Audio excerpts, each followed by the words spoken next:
Be ye followers of me, even as I also am of Christ.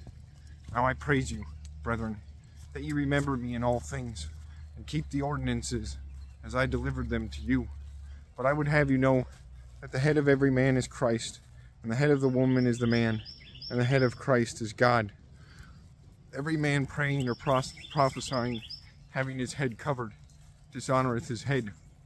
But every woman that prayeth or prophesieth with her head uncovered, dishonoreth her head. For that is even all one, as if she were shaven. For if the woman be not covered, let her also be shorn. But if it be a shame for a woman to be shorn or shaven, let it be covered.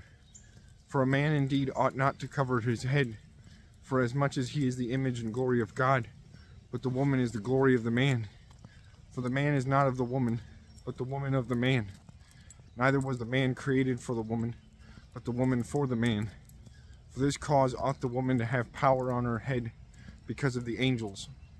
Nevertheless, neither is the man without the woman, neither the woman without the man, in the Lord. For as the woman is of the man, even so is the man also by the woman, but all things of God. Judging yourselves, is it comely that a woman pray unto God uncovered?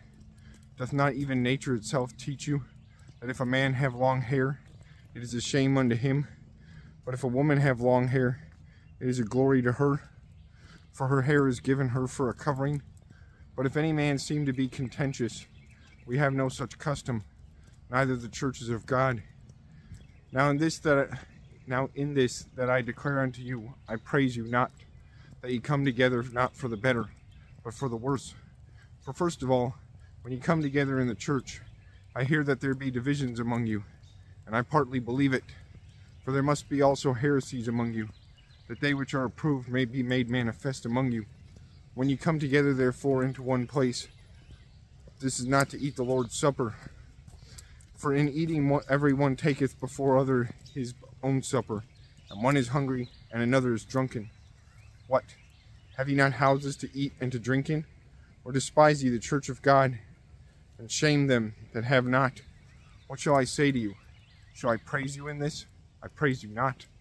For I have received of the Lord that which also I delivered unto you, that the Lord Jesus, the same night in which he was betrayed, took bread, and when he had given thanks, he brake it, and said, Take, eat, this is my body, which is broken for you.